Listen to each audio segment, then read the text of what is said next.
আর সরাতে হবে না, ঠিক আছে? আরেকটু সামনে আন, আরেকটু সামনে আন। হ্যাঁ, ঠিক আছে। ওকে, ফিক্স করেন, ফিক্স করেন, এখানে fix করেন।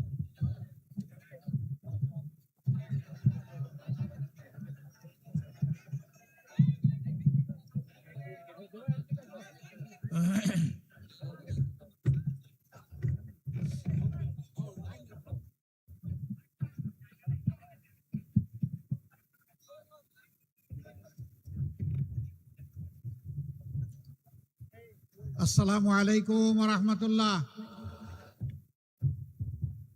প্রিয় গাইবান্ধা জেলাবাসী, আপনারা কেমন আছেন? আপনারা ভালো আছেন? আলহামদুলিল্লাহ রাব্বিল আলামিন, ওয়াসসালাতু ওয়াসসালামু আলা রাসূলিহিল কারীম ওয়া আলা আলিহি ওয়া সাহবিহি ওয়া আহলি বাইতি আজমাইন। গাইবান্ধা জেলা 10 দলীয় নির্বাচনী ঐক্য কর্তৃক আয়োজিত আজকের এই নির্বাচনী জনসভার সম্মানিত সভাপতি,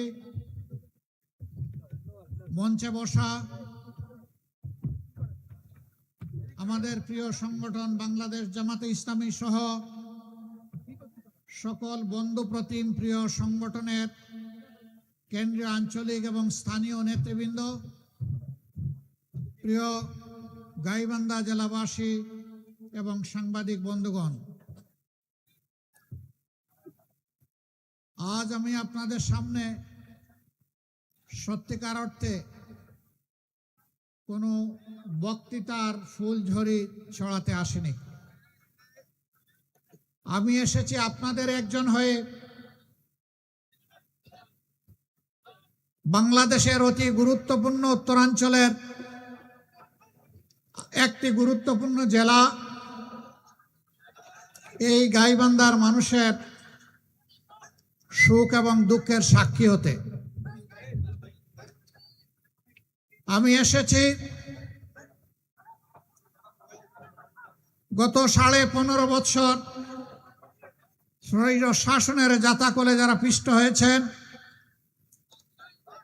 এই বন্ধুগণ, এই শ্রোতা বন্ধুগণ, আপনারা বসেন। এই ভাই, আপনি কথা শুনেন তো। এই যে ভাই, আপনি কথা শুনেন। এই যে ভাই, উনাকে আমি বলছি, উনাকে আপনি বসেন। সাংবাদিকরা তাদের পেশাগত দায়িত্ব পালন করবে, এই সুযোগ দিতে হবে তাদেরকে। আপনাদের কথাই তারা জাতির কাছে, বিশ্বের কাছে পৌঁছাবে। তারা দায়িত্ব পালন না করলে কেমনে হবে? একটু ধৈর্য ধরুন। যারা দেখবেন না তারা কথাগুলো শুনুন, যারা দেখছেন তারা আল্লাহ শুকরিয়া আদায় করুন। ওনাদেরকে ওনার পেশাগত দায়িত্ব পালনের সুযোগ দিন। আপনি কথা বন্ধ করবেন, আপনি কথা বন্ধ করবেন প্লিজ। ধন্যবাদ আপনাকে এবং সবাইকে। তো বলছিলাম যে আমি এসেছি 15.5 বছর গোটা দেশ এবং জাতি ফ্যাসিবাদের কবলে পড়ে যে নির্যাতিত হয়েছে, সেই নির্যাতিত মানুষের কণ্ঠ হয়ে। আমি এসেছি 15.5 বছরে যে সমস্ত কচি শিশুরা বাপ হারিয়ে, পিতা হারিয়ে এতিম হয়েছে, তাদের দুঃখের গল্প শোনাতে। আমি এসেছি কান্নাবাজা সেই মায়ের চোখ মুছে দেওয়ার জন্যে, যিনি তার সন্তানকে হারিয়ে প্রতিনিয়ত আল্লাহর দরবারে ফরিয়াদ করে চলছেন। জালিমরা যাকে খুন করেছে। আমি এসেছি সেই বোনটির জন্য, যৌবনে কচি বাচ্চা সহ স্বামী হারিয়ে আস্তে চোখের সামনে অন্ধকার দেখতে পাচ্ছে।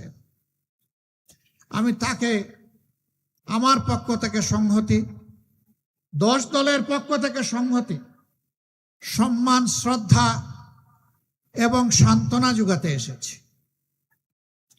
আমি এসেছি সেই সমস্ত মজলুম মানুষের জন্য।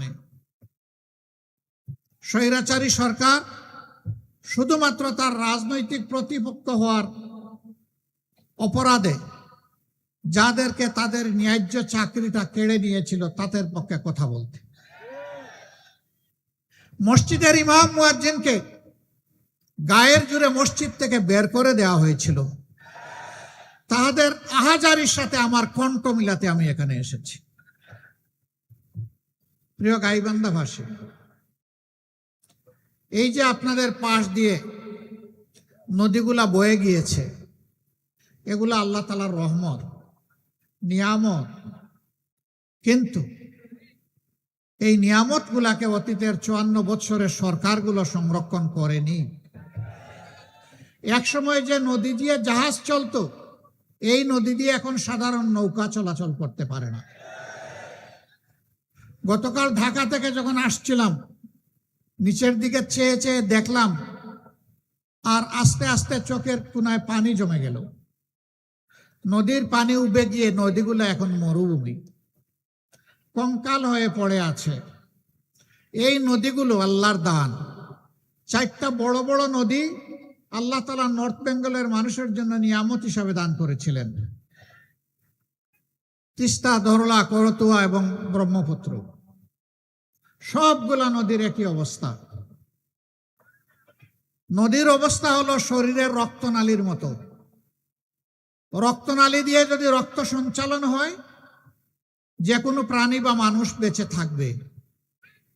কিন্তু যদি রক্তনালী বন্ধ হয়ে যায়, তাহলে শরীরের ওই অংশ মারা যাবে। আর ব্রেইনের যদি রক্তনালী বন্ধ হয়ে যায়, মানুষটাই মারা যাবে। আজকে কার্যত অতীতের সরকারগুলার উপেক্ষা, উদাসীনতা, অবহেলা গোটা নর্থ বেঙ্গলকে মৃত্যুর দিকে ঠেলে দিয়েছে। নদী মরে যাওয়া মানে আমাদের মাটি মরে যাওয়া। আমাদের মাটি মরে যাওয়া মানে আমাদের রিজেকের দুয়ার বন্ধ হয়ে যাওয়া। মহান আল্লাহর পর ভরসা করে আপনাদেরকে আমরা কথা দিচ্ছি, উত্তরবঙ্গের মানুষের নয়, শুধু বাংলাদেশের আপামর জনতার ভালোবাসা, দোয়া, সমর্থন এবং ভোট নিয়ে আমরা যদি সরকার গঠন করতে পারি, তাহলে নর্থ বেঙ্গলে প্রথমে আমাদের দৃষ্টি পড়বে মরা নদীগুলাদের উপর। নদীর জীবন ফিরে আসলে নর্থ বেঙ্গলের জীবন ফিরে আসবে ইনশাআল্লাহ। আমরা গোটা নর্থ বেঙ্গলকে একটা কৃষিভিত্তিক রাজধানীতে পরিণত করতে চাই। এখানকার মানুষ আসমানের আপেল খাওয়ার জন্য কারো কাছে দাবি জানায়নি। সহজ সরল জীবনযাপন, অল্পে তুষ্ট, কঠোর পরিশ্রমী। তাদেরকে তাদের পরিশ্রমের জায়গাটা তৈরি করে দিতে হবে। হাড় ভাঙ্গা পরিশ্রম করে এখন মাঠে আগের মতো ফসল ফলে না। সার দিতে দিতে জমির জান শেষ। এর মূল কারণ হচ্ছে ওই যে মিঠা পানির পরশ থেকে, স্পর্শ থেকে আমাদের মাটি, আমাদের জমি বঞ্চিত হয়ে পড়েছে। তিস্তা মহাপরিকল্পনার পাশাপাশি নদীগুলাকে জীবন দেওয়ার মহাপরিকল্পনা নেওয়া হবে ইনশাআল্লাহ। আমরা কারো লাল চক্ষুকে ভয় করি না ভাই, আমরা ভয় করি শুধু আল্লাহ রাব্বুল আলামিনকে। কোন আধিপত্যবাদের ছায়া বাংলাদেশে আমরা দেখতে চাই না। অবশ্যই বিশ্বের সকল সভ্য দেশের সাথে আমরা বন্ধুত্বের সম্পর্ক চাই। আমরা প্রতিবেশীদেরকে আমাদের প্রতিবেশী হিসাবে দেখতে চাই। আমরা কারো উপর খবরদারি করতে চাই না, আর কেউ এসে 56,000 বাংলাদেশের উপর খবরদারি করুক তাও দেখতে চাই না। আমাদের কথা একদম পরিষ্কার। 54 বছর যেই শাসন, যেই রাজনৈতিক ব্যবস্থা, যে বন্দোবস্ত দেশবাসীকে ফেসিবাদ উপহার দিয়েছে, এই শাসনও আমরা আর দেখতে চাই না। আমরা চাই তার আমূল পরিবর্তন। সেই আমূল পরিবর্তনের সময়টা আপনাদেরকে, দেশবাসীকে হাতছানি দিয়ে ডাকছে আগামী 12 তারিখ। একসাথে 2টি ভোট ইনশাআল্লাহ অনুষ্ঠিত হবে, গণভোট আর সাধারণ নির্বাচন। আমি বলবো গণভোট সফল হলে সাধারণ নির্বাচন সফল হবে। তাই গণভোটের পক্ষে হা বলতে হবে। জুলাই শহীদদের প্রতি সম্মান দেখানোর জন্য গণভোটের প্রতি হা বলতে হবে। আপনাদের বুকের সন্তান আবু সাইদ বাংলাদেশকে পরিবর্তন করে দিয়ে গেছে।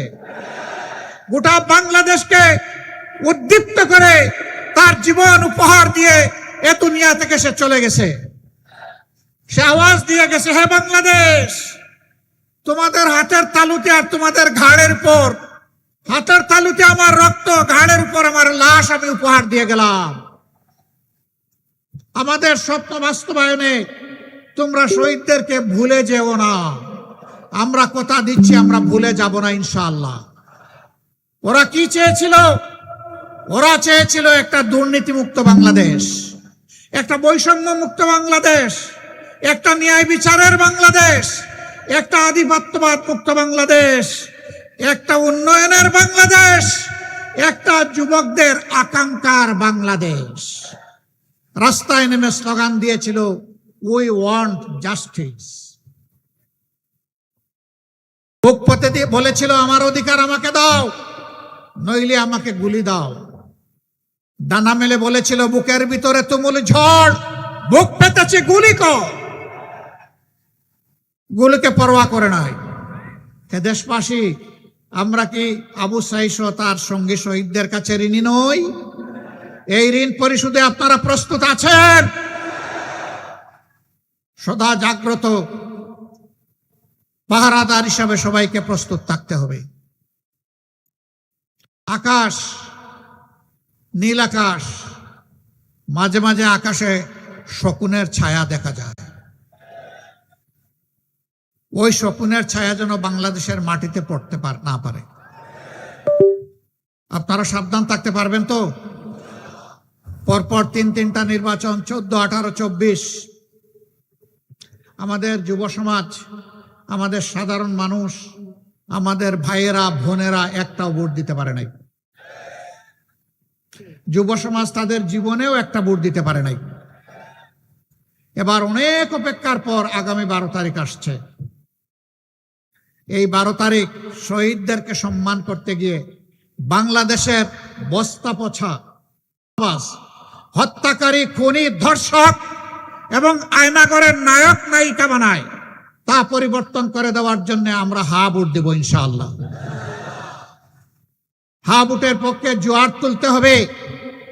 সেই হা ভোটের জোয়ারে অতীতের বস্তা পচা সমস্ত ব্যবস্থা যেন ভেসে যায়। এরপরে নর্থ বেঙ্গলের কিছু বাস্তব সমস্যা আছে। একটা তো আমি বলেই ফেললাম, নর্থ বেঙ্গলকে তিলে তিলে হত্যা করা হয়েছে। এখনো এই অঞ্চল থেকে মানুষ ছুটে রাজধানীর দিকে। 3টা বাস্তব প্রয়োজনে ছুটে: উন্নত শিক্ষা, প্রয়োজনীয় স্বাস্থ্য সেবা এবং একটা ছোট্ট একটা চাকরি। এই 3টার জন্য প্রাণপণে রাজধানীর দিকে ছুটে। আমরা মহান আল্লাহর উপর ভরসা করে কথা দিচ্ছি, ঘরে বসে উত্তরবঙ্গকে আপনারা রাজধানী বানাবেন ইনশাআল্লাহ।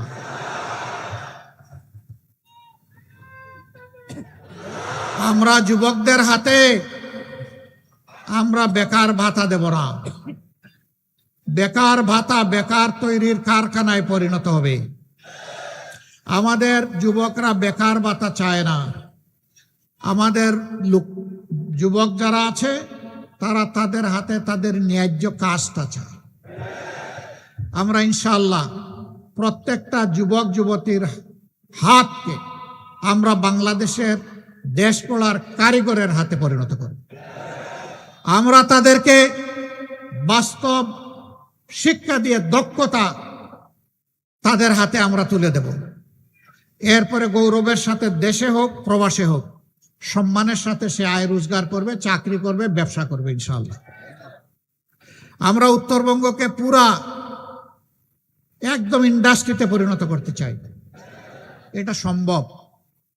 এখানে বাংলাদেশের শস্যের 3 ভাগের 1 ভাগ সারা বাংলাদেশকে উত্তরবঙ্গ ধান চাল সরবরাহ করে, গম সরবরাহ করে, ভুট্টা সরবরাহ করে, আম জাম সরবরাহ করে, লিচু সরবরাহ করে, পেয়ারা কুল সরবরাহ করে। এক কথায় বলতে গেলে বাংলাদেশের এটি হচ্ছে খাদ্যের একটি ভান্ডার। কিন্তু আফসোস, কৃষক তো উৎপাদিত মূল্যের সঠিক মূল্য পায় না। পণ্যের মূল্য কেন পায় না জানেন? দুইটা কারণে পায় না। একটা হচ্ছে মধ্য সত্যভোগীরা এসে এখানে কামড় দেয়, আরেকটা হচ্ছে ঘাটে ঘাটে চাঁদাবাজরা অস্থির করে তোলে। এই দুই কারণে কৃষক পায় না পণ্যের মূল্য, ক্রেতা পায় না ন্যায্য মূল্যে তার পণ্য। আমরা সেই চাঁদাবাজদেরকে নির্মূল করব ইনশাআল্লাহ। ভয় পেও না চাঁদাবাজ, তোমরাও এই সমাজের মানুষ। আমরা ইনশাল্লাহ তোমাদের হাতেও সম্মানের কাজ তুলে দেব। তোমরাও সম্মানের সাথে বসবাস করবা। সেদিন আর মুখ লুকিয়ে তোমাদেরকে চলতে হবে না সমাজে। তোমাদের মা বাপকে কেউ চাঁদাবাজের মা বাপ আর বলবে না। তোমার স্ত্রীকে কেউ চাঁদাবাজের স্ত্রী বলে খুঁটা দেবে না। আর মাঝে মাঝে মানুষের জালে বন্দী হয়ে তোমাদেরকে বিপদে পড়তে হবে না। তোমরাও সম্মানের সাথে বসবাস করবা ইনশাআল্লাহ। এইভাবে প্রত্যেকটা হাতকে আমরা প্রত্যেকটা হাতে কাজ তুলে দিয়ে সম্মানের হাত বানাতে চাই। আপনাদের কোনো আপত্তি আছে? এই অবস্থা যদি তৈরি হয়, রাজধানীর দিকে প্রাণপণে ছুটতে হবে না ইনশাআল্লাহ। স্বাস্থ্য সেবার জন্য ছুটেন। আমাদের অঙ্গীকার হচ্ছে এখন 33টা জেলায় মেডিকেল কলেজ আছে, 64টা জেলার মধ্যে 31টা বাকি আছে। আমরা পর্যায়ক্রমে ইনশাআল্লাহ সব জায়গায় মেডিকেল কলেজ গড়ে তুলব এবং সব জায়গায় সরকারি বেসরকারি বা যৌথ উদ্যোগে বিশেষায়িত হাসপাতাল ক্রমান্বয়ে গড়ে তোলা হবে ইনশাআল্লাহ। এই সুবিধা যদি আপনি গাইবান্ধায় বসে পান, আপনি ঢাকায় যাবেন কেন? আপনার সময় এবং অর্থের অপচয় করবেন কেন? সেখানে গিয়ে অসহায়ের মতো আপনাকে ঘুরতে হবে কেন? এখানে তো বাড়িতে বসেই আপনি সেই সেবাটা নিতে পারবেন। শিক্ষার ক্ষেত্রে এখন বলবেন ডাক্তাররা এসে এখানে থাকবে কিনা? থাকবে। যখন সে দেখবে মানসম্মত শিক্ষা প্রতিষ্ঠান এখানে পরিচালিত হচ্ছে, গড়ে উঠেছে, তার সন্তানের শিক্ষা দীক্ষায় কোনো সমস্যা হবে না, তখন সেও সানন্দে এখানে থাকবে। দুটি কারণে। একটি হলো জীবন এখানে সহজ, পণ্যের দাম এখানে কম এবং সে তাজা সব কিছু পাবে। সবচেয়ে বড় কথা হলো শহরের একটা কবিতা আছে, ইট পাথরের বাড়ি হেতা ইট পাথরের ঘর, কেহ নহে কারো হেতা সবাই সে তাপ। এ হচ্ছে জড় সভ্যতার কবিতা। আর গ্রামে যখন আসবে তখন দেখবে যে মানুষ বড়ই প্রাণ খোলা, মানুষ সম্মান করে, ভালোবাসে, মর্যাদা দেয়, যেটা শহরে পাওয়া যায় না। মানুষের ভালোবাসার জালে তারা বন্দী হয়ে এখানেই থাকবে ইনশাআল্লাহ। আমরা এই তিনটা জিনিস যদি নিশ্চিত করতে পারি, উন্নত শিক্ষা, মানসম্মত স্বাস্থ্যসেবা এবং সকলের হাতে হাতে কাজ, তাহলে আলহামদুলিল্লাহ নগর আর সাগরের ব্যবধান দূর হয়ে যাবে, কোনো ব্যবধান থাকবে না। আমরা আর মরুভূমির বাংলাদেশ দেখতে চাই না। আমরা উর্বর বাংলাদেশ গড়ে তুলব। উর্বর হবে আমাদের জনশক্তি, উর্বর হবে আমাদের মাটি। আমরা এই দেশকে ভালোবাসি, আমরা মানুষকে ভালোবাসি। চরম বিপদে আপনারা সাক্ষী, আমাদের নেতৃবৃন্দ জেলে গিয়েছেন, ফাঁসির কাস্টে ঝুলেছেন হাসতে হাসতে। দফায় দফায় আমরা আপনারা জেলে গিয়েছি। প্রিয় বাংলাদেশ ছেড়ে আমরা যাইনি। আমরা ছিলাম জীবনের, সম্পদের, ইজ্জতের ঝুঁকি নিয়ে বাংলাদেশের সাথে ছিলাম। কেন ছিলাম? কারণ এই মাটিটাকে বড় ভালোবাসি। হে মাটি, তোমাকে ফেলে যাব না। তবে আল্লাহর যদি কোনো ইচ্ছা থাকে সেটা ভিন্ন। আল্লাহ যদি কোনো দায়িত্ব পালনের উদ্দেশ্যে কোথাও নিয়ে যান সেটা ভিন্ন। কিন্তু শুধুমাত্র জালিমের ভয়ে দেশ ছেড়ে পালাবো, ইনশাআল্লাহ তা করব না। মহান আল্লাহর সাহায্যে ছিলাম, মহান আল্লাহর মেহেরবানিতে আছি, সুখে দুঃখে গোলাগুলি করে আপনাদের সাথেই থাকবো ইনশাআল্লাহ। আমরা যদি সময়ের কুকিল হই, তাহলে সময় যখন আসবে তখন এসে আপনাদেরকে গান শোনাবো কুহু কুহু। ও সময় যখন চলে যাবে ডানা মেলে তখন আমরা উড়ে যাব। আর যদি আমরা আপনাদের একজন হই, কোথায় যাব? আপনজন ফেলে যাব না, ইনশাআল্লাহ এখানেই থাক। জীবনে মরণে, সুখে দুঃখে মহান আল্লাহর পর ভরসা করে আমরা একসাথে পথ চলবো ইনশাআল্লাহ। আমরা শিশুদের জন্য তাদের মেধা বিকাশের একটি বাংলাদেশ গড়তে চাই।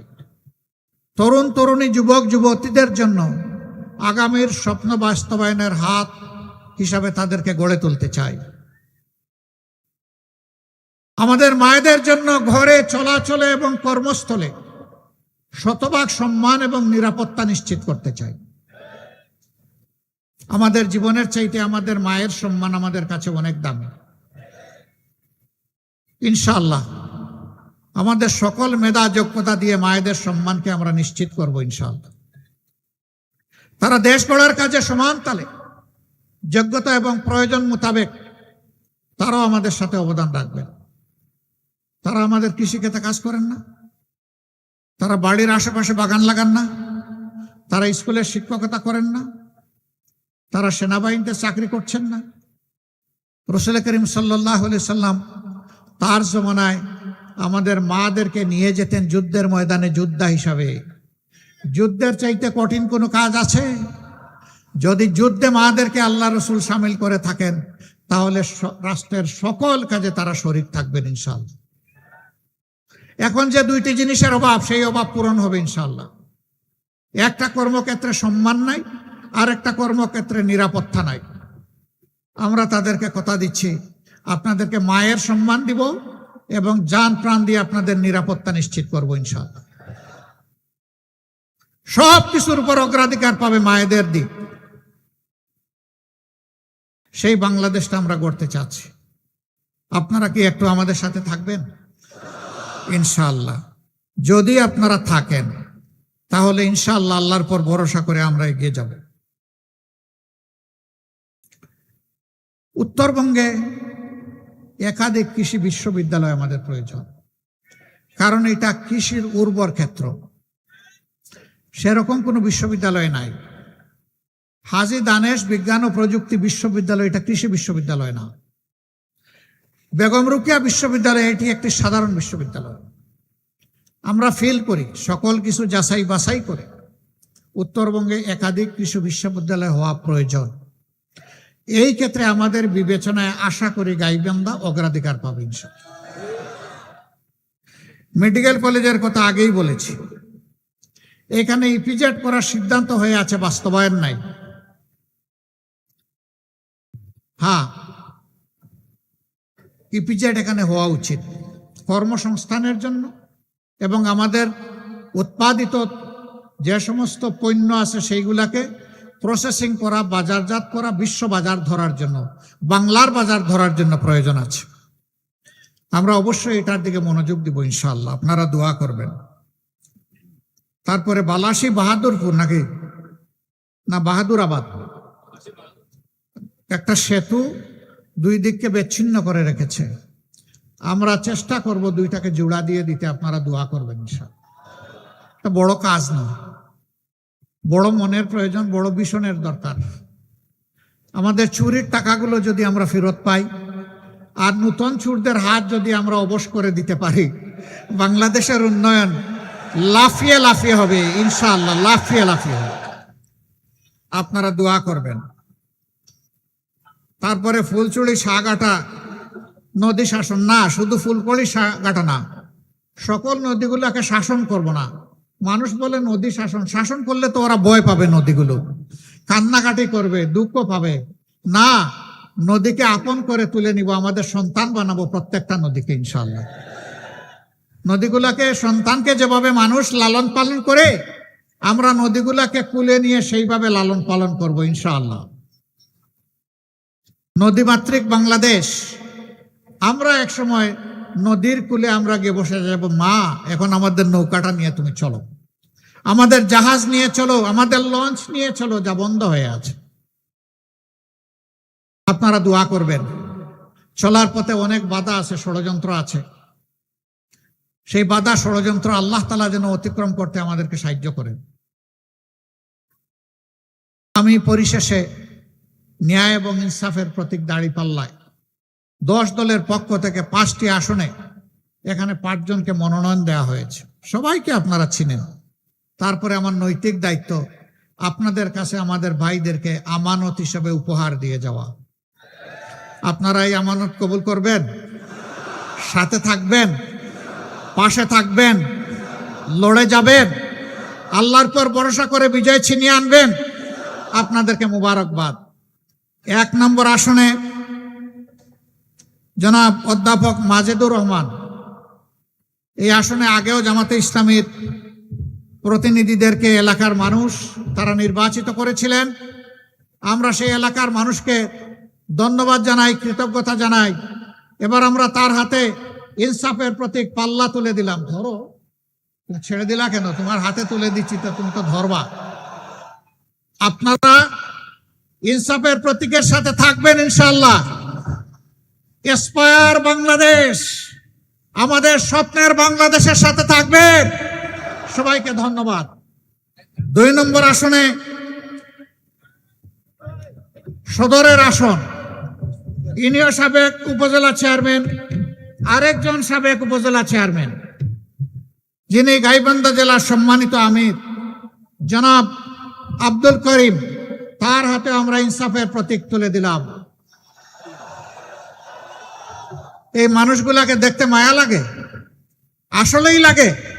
হ্যাঁ, যারা দেশ এবং জাতির জন্য পেরেশান হয়ে কাজ করে, মানুষের অন্তরে আল্লাহ তাআলা তাদের প্রতি ভালোবাসা তৈরি করে দেন। আমরা দোয়া করি এই গাইবান্ধা জেলার প্রত্যেকটি ঘরে ঘরে সেই ভালোবাসার মানুষ যেন আমাদেরকে দান করেন। সবাইকে ধন্যবাদ।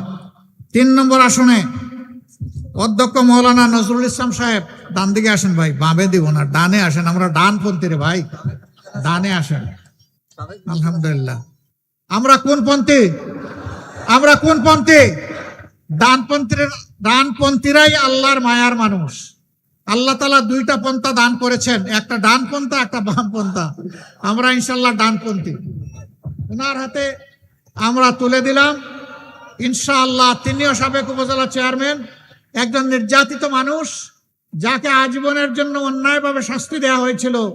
ও মওলা, তুমি যারে রাখো তারে মারে কে? আর তুমি যারে ধরো তারে ছাড়ে কে? আপনারা আছেন এই ভাইটির সাথে, ধন্যবাদ আপনাদেরকে। তারপরে গাইবান্ধা জেলার সাবেক আরেক আমির, বিশিষ্ট চিকিৎসক, সমাজসেবক, যিনি গরিবের বন্ধু বলে পরিচিত, আমাদের ভাই জনাব ডাক্তার আব্দুর রহিম সরকার। তিনি সরকারে নামের দিক থেকে আছেন, আগামীতে তিনি ইনশাআল্লাহ সত্যিকারের সরকারের অংশ হবেন ইনশাআল্লাহ।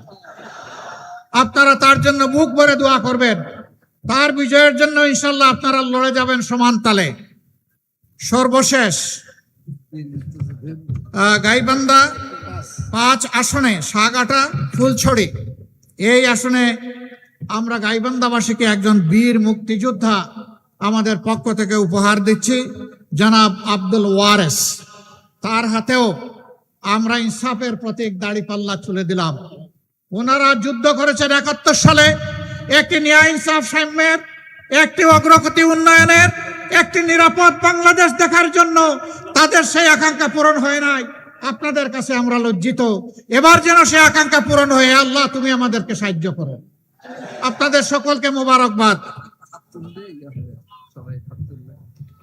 আচ্ছা, সবাই একটু পাল্লা সহ হাত তোলেন। পাল্লা হাতে নেন আর হাতটা তুলেন। 5 জনকে আপনারা একসাথে দেখে নেন। মহান রবের দরবারে সাহায্য চাই। হে আল্লাহ, এই জেলাটাকে তুমি ন্যায় ইনসাফের জন্য কবুল করো, তোমার দিনের জন্য কবুল করো, মানবতার জন্য কবুল করো। সকল ধর্ম বর্ণের মানুষের উপর আমরা যাতে ইনসাফ করতে পারি, আমাদেরকে সাহায্য করো। সকল ধর্ম বর্ণের মানুষকে নিয়ে সুন্দরভাবে একটা সুন্দর দেশ, অহিংস একটা বাংলাদেশ যাতে আমরা গঠন করতে পারি, একটা ঐক্যবদ্ধ বাংলাদেশ গঠন করতে পারি। আল্লাহ তাআলা তুমি আমাদেরকে সাহায্য করো। আপনাদেরকে ধন্যবাদ। মূল্যবান সময় কুরবানি ত্যাগ করে এখানে এসেছেন, কথা শুনেছেন। আমাদেরকে আপনারা দোয়া করে দেবেন। আমরা আপনাদের অন্তরে ভালোবাসার একটা বিছানা চাই। অলিক কোনো কথা আপনাদেরকে বলি নাই, অসম্ভব কোনো ওয়াদা আপনাদেরকে দেই নাই। যা বলেছি ইনশাআল্লাহ আল্লাহ তৌফিক দিলে তার উপরই ভরসা করে তা বাস্তবায়ন হবে ইনশাআল্লাহ। এবং সেই বাস্তবায়ন করা অর্থাৎ ওয়াদার ওয়াজিব পূরণ করা হবে আমাদের দায়িত্ব। আমাদের জন্য দোয়া করবেন। আল্লাহ হাফেজ। বাংলাদেশ জিন্দাবাদ। 10 দলীয় নির্বাচনী ঐক্য জিন্দাবাদ, বাংলাদেশ জামাতে ইসলামী জিন্দাবাদ, দাড়িপাল্লার বিজয় হোক। আসসালামু আলাইকুম ওয়া রাহমাতুল্লাহি ওয়া বারাকাতুহু।